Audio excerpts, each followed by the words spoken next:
Bienvenue sur Africa 24 pour cette nouvelle édition du Non-Stop Info au sommaire de l'actualité.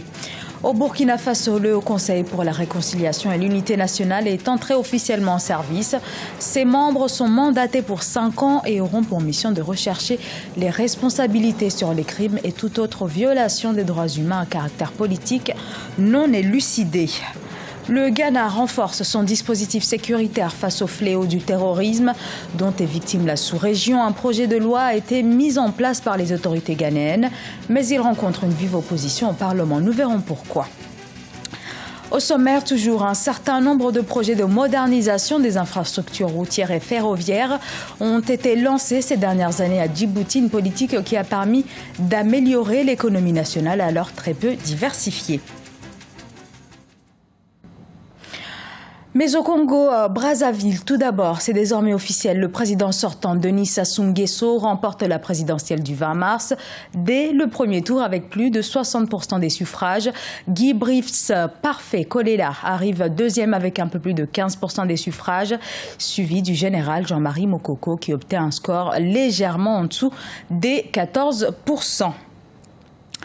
Épilogue électoral également au Sénégal. Le oui l'emporte avec plus de 62% des voix. Le projet de révision de la Constitution proposé par Macky Sall est donc validé. Validation par les électeurs dont le taux de participation n'a été que de 38,26%.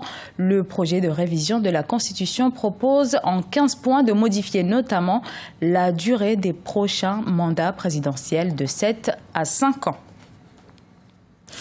Au Burkina Faso, après la mise en place du comité exécutif le 15 janvier 2016, les hauts membres du Haut Conseil pour la réconciliation et l'unité nationale sont officiellement installés par le président Roch-Marc Christian Kaboré. 21 personnes au total sont entrées en fonction dans cette commission dont la principale mission est d'assurer le traitement de plusieurs dossiers qui portent sur les crimes économiques et de sang de 1960 à nos jours et qui n'ont pas fait l'objet d'un règlement satisfaisant en justice. Diaran Diaye. Mise en place du Haut Conseil pour la réconciliation et l'unité nationale au Burkina Faso, le président burkinabé Roch-Marc Christian Kaboré a procédé mardi 22 mars 2016 à l'installation officielle des 21 membres du HCRUN.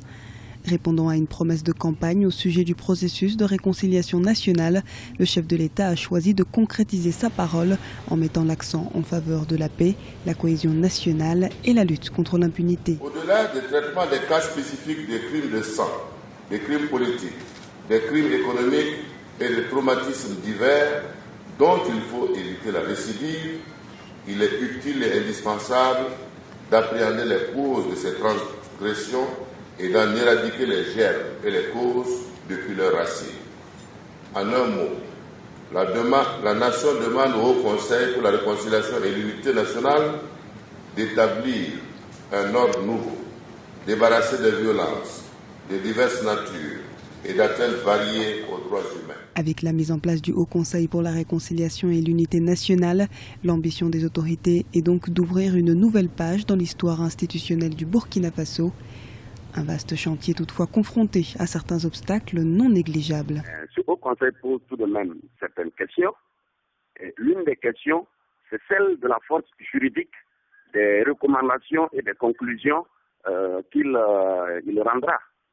Alors, l'autorité sera-t-elle liée par les recommandations de ce Haut Conseil? Et donc, par l'entremise de ce Haut Conseil, nous nous attendons naturellement et légitimement à ce que notre passé peu glorieux soit mis au grand jour, de sorte que nous puissions ensemble décider de la conduite à tenir. Au total, 5065 dossiers de contentieux ont été enregistrés par la Commission de réconciliation nationale et des réformes. Le Haut Conseil pour la réconciliation et l'unité nationale, qui a un mandat de 5 ans, a pour mission de rechercher et de situer les responsabilités de crimes et toute autre violation grave des droits humains, non encore élucidés de 1960 à nos jours. En ce sens, les membres du Haut Conseil sont chargés de proposer toute suite susceptible de contribuer à soulager les traumatismes subis par les victimes ou ayants droit. Dans l'actualité également, le président nigérien Mahamadou Issoufou, réélu pour un deuxième quinquennat, propose un gouvernement d'union nationale à l'opposition. Opposition qui avait boycotté le second tour de la présidentielle du 20 mars et qui a dénoncé une parodie électorale, appelle désormais à la résistance citoyenne. Je vous le disais en titre, dans le sillage des récentes attaques terroristes en Afrique de l'Ouest, le gouvernement ghanéen a mis en place un projet de loi de sécurité, un projet qui suscite beaucoup d'inquiétudes dans le pays. L'interception des messages de télécommunication est décrite par certains comme portant atteinte à la vie privée. Diarra Ndiaye. L'Afrique face aux menaces terroristes. À l'instar de nombreux pays du continent, le Ghana est en état d'alerte. Suite à la recrudescence des attaques terroristes dans la sous-région, le Conseil de la sécurité nationale du Ghana a exhorté les populations à travers tout le territoire ghanéen à rester vigilants au vu des menaces terroristes crédibles qui pèsent sur le pays. En ces temps périlleux, il est primordial de rester vigilant et partager des informations utiles afin de nous permettre de faire front à toute menace sécuritaire dans nos pays. Nous ne pouvons pas rester immobiles en croyant que le Ghana est immunisé au terrorisme. Nous devons être prêts à faire face à tout incident qui pourrait survenir. Toutes ces menaces nous poussent à travailler ensemble et à surmonter les divisions linguistiques et coloniales pour nous tenir solidaires les uns des autres. Nous devons être solidaires de tous ceux qui sont persécutés pour leurs croyances religieuses partout dans le monde. Les présidents de la Côte d'Ivoire, Alassane Ouattara et John Dramani Mahama du Ghana ont échangé ce mardi 22 mars à Abidjan sur la situation sécuritaire dans la sous-région. Selon ces deux chefs d'État, les pays africains doivent mutualiser leurs efforts pour venir à bout du terrorisme. Terrorisme qui est une menace réelle pesant notamment sur l'Afrique de l'Ouest et nécessitant des efforts concertés pour être surmontés. La question étant transnationale, les réponses doivent être régionales. Et ces réponses-là doivent être structurées aussi bien autour de réponses, je dirais, militaires, sécuritaires, mais aussi en termes, par exemple, d'échanges de renseignements et d'échanges d'analyse pour anticiper sur les menaces. Et évidemment, les réponses aussi doivent être juridiques parce que il faut que le droit puisse être outillé pour sanctionner les éventuels djihadistes. Et si on ne trouve pas de réponse rapide, immédiate, à la hauteur des enjeux, c'est la déconstruction de nos États qui est en jeu. Le Ghana devrait former sous peu une brigade de police spéciale pour combattre le terrorisme.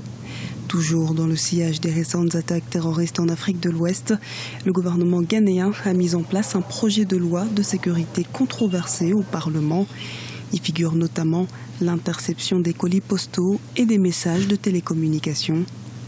L'introduction du projet de loi a suscité beaucoup d'inquiétudes dans le pays.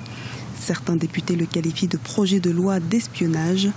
Ses opposants mettent en avant une atteinte à la vie privée et une contradiction face à la constitution ghanéenne. Dans l'actualité en bref, le chef de l'État ivoirien Alassane Ouattara est attendu ce jeudi au Gabon, une visite d'amitié et de travail, information donnée par le porte-parole du gouvernement ivoirien. Au chapitre économique, un œil sur l'état des lieux à Djibouti. Le taux de croissance y est en progression depuis 2013. Une dynamique qui devrait se maintenir dans les années à venir en raison du vaste programme d'investissement initié par le gouvernement, notamment dans les infrastructures. Un programme d'investissement qui vise à transformer Djibouti en une plateforme régionale de services commerciaux et financiers. Olivia Héré-Dobré. L'ancien diplomate Hassan Idriss Ahmed est candidat à l'élection présidentielle du 8 avril 2016 à Djibouti. Il estime que 39 ans après l'accession du pays à la souveraineté nationale, la situation socio-économique reste préoccupante. Son plan d'action met l'accent sur la formation et la santé. Le premier point le plus important, c'est l'éducation. Vous savez, l'éducation, c'est quelque chose de très très important. Ce sont les femmes et hommes qui demain auront à diriger ce pays. Si à la base, le jeune Djiboutien ou la jeune fille djiboutienne n'a pas eu la formation pour se promouvoir et faire de ce pays quelque chose, c'est très important. Le candidat indépendant espère, s'il est choisi par le peuple au soir du 8 avril, bâtir une économie solide pour un développement durable à Djibouti. La réduction du chômage et l'emploi des jeunes sont aussi des points qui sont intégrés dans le projet de campagne du candidat. L'alternance, c'est bon pour le développement d'un pays. Lorsque vous restez longtemps sur un fauteuil, ça devient vraiment monotone. Donc le changement, il ne faut pas dire le changement pour le changement. Il faut qu'il y ait vraiment un changement réel. Dans tous les domaines, dans le domaine de la liberté d'expression, dans le domaine de la liberté d'opinion, une démocratie vraiment solide qui respecte le choix de la population. À Djibouti, les jeunes de moins de 15 ans représentent 38,5% de la population globale. Pour ce faire, l'accès à l'éducation est un axe primordial de la feuille de route du candidat. Hassan Idriss Ahmed prévoit de restaurer le système éducatif, investir davantage dans l'agriculture et l'industrie qui contribuent respectivement à hauteur de 3% et 17% au produit intérieur brut. Ce journal a été réalisé par l'ensemble de la rédaction et nous vous remercions pour votre fidélité. Dans un instant, une nouvelle édition de l'actualité sur Africa 24.